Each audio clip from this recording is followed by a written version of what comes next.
it's the Eiffel Tower, so I can fuck the world for 72 hours. Goddamn, I feel amazing. Damn, I'm in the matrix. My mind is living on cloud nine, and this line is never on vacation. Hello and welcome to the second edition of Harrison Sports Network. I am Harrison.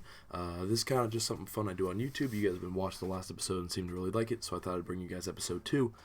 Totally new topic today. Last time was the top 10 young quarterbacks I'd start a franchise with, and today there's a personal opinion video, and I'm very highly for it.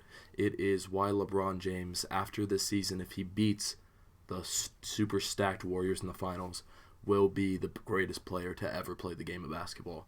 That might just be personal opinion, but that's how I feel, so that's kind of what I'm going to be getting into today. Hope you guys enjoy, and yeah, let's get right into it. So, my first reason for LeBron being the best basketball player to ever walk this earth, if he does that, LeBron led his team to the finals after his third season being in the NBA by himself. I mean, the starting point guard was Mo Williams. I mean, the man did it by himself. No other superstar on that team. He did it by himself no matter what. There was no other guy to carry the weight on that team. It was really just him doing it all. And Jordan didn't have a winning record or go to the playoffs until Pippen game. So, I mean, Jordan had to have that kind of sidekick guy with him to do it. And LeBron didn't have to. Yes, he got swept 4-0 by the Spurs that year, but he did go to the finals and he did make the playoffs and went very obviously far into the playoffs. So that's an incredible feat for me. I think that kills Jordan from that aspect. LeBron came down. This was last year. LeBron came back from a 3-1 lead in the NBA Finals, the first time any team has ever done that in the NBA Finals, against the best regular season team in NBA history.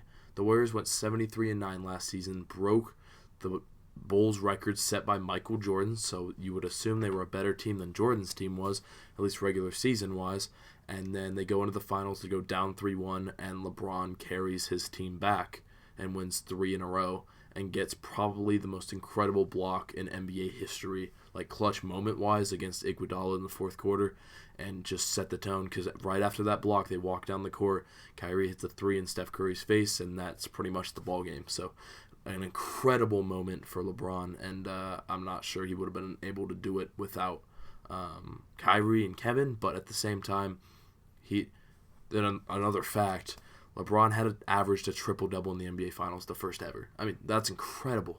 He averaged a triple-double in the finals. You beat up all 82 games of the year, then you go and play in the playoffs, and then you go and play a 7-game series and average a triple-double against the best regular season team in NBA history. That's incredible. I mean, no other man has ever done that. So you have to realize how cool that is and how great of a player LeBron actually is. And kind of I have 2 facts left, but kind of one that really hit me hard once I really analyzed it was he broke up the big 3 in Boston. He broke up Garnett, Pierce, and Allen. He broke that up. I mean, they had Rondo too, but the big 3 in Boston he broke up because he was with Wade and they couldn't beat him, and they split apart and went to Brooklyn. And he couldn't beat him, so that was it. And then he broke up the big 3 in San Antonio. He didn't break them up, but he beat them. And they're a dynasty. They're one of the best dynasties of all time. And he went to the finals and lost to him once, but he beat him once, and in outstanding fashion. And LeBron killed. I mean, that's just how it was to win his second NBA title. And he broke up probably the best potential-wise big 3 of all time. Before they even got going, he beat them in the finals, and they said, this isn't going to work, which is incredibly stupid. But besides the point, he beat the best potential big 3 of all time in Kevin Durant, Russell Westbrook, and James Harden. It was incredible. If they stuck it out together and played on the same team, I don't think any team right now could beat them. I mean, James Harden and Russell Westbrook are the top 2 MVP candidates, and Kevin Durant's leading the Warriors, who have 3 different superstars.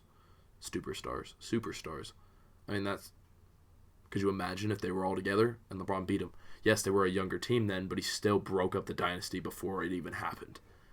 It's nuts. And then everyone who said Michael was a better scorer than Jordan and all that other nonsense, he's the youngest player, to hit 28,000 points. He's the youngest player ever to do that.